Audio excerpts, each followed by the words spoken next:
that I'm often asked when dealing with new business owners is, how do I get the word out and market my business? That, well, first off, that I even have a business.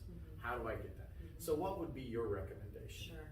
So I recommend to my clients and friends that they really try to cover 3 different areas of marketing. And that would be owned marketing, marketing that you do not own, and then grassroots. So, your social media, your Facebook, Instagram, YouTube, is not owned media. They could take away your ability to market on that platform at any time without notice. And unfortunately, that happens all too often.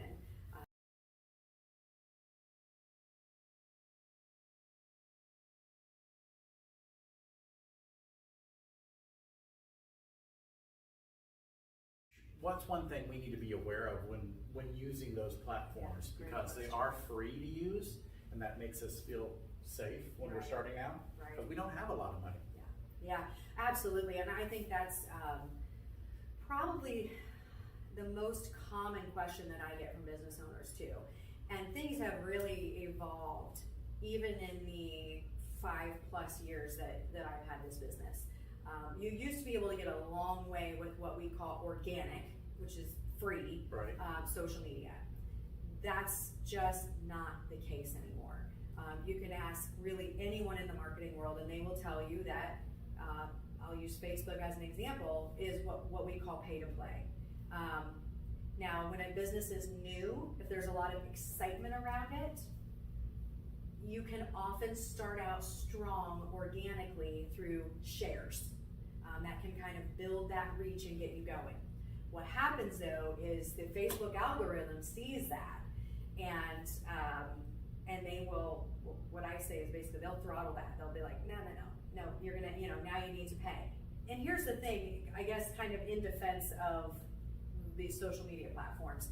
We really noticed an uptick in this during the last presidential election because so many people were competing for your views. Politicians and businesses and different volunteer organizations, they all wanted those views. It's impossible to show everyone everything that they might be interested in. So we as marketers noticed a major shift, specifically on the Facebook platform during that last presidential election, where if you wanted your fans, your friends, your followers to see anything, you had to put some money behind it. Now, that doesn't have to be a lot of money, but it will be difficult to do it for free, and it certainly won't be sustainable for a long period of time for businesses. You use something like TikTok as an example, that's a whole different ballgame. Right. Consistency is important on any social media platform. So I tell my business owners that as of today, and disclaimer, this changes frequently, Facebook used to want you to post every day. As of today, they're telling us that 3 times a week is best practice because you don't want people to feel like you're kind of spamming them. Right. However, once a week consistently is better than posting 3 times a week for a couple weeks and then not posting anything. The algorithm likes to see that consistency. You also need to make sure that what you're posting is legitimately interesting to your followers. We don't know everything about the Facebook algorithm, but what we do know is that it scores every post you make the second you post it. Right.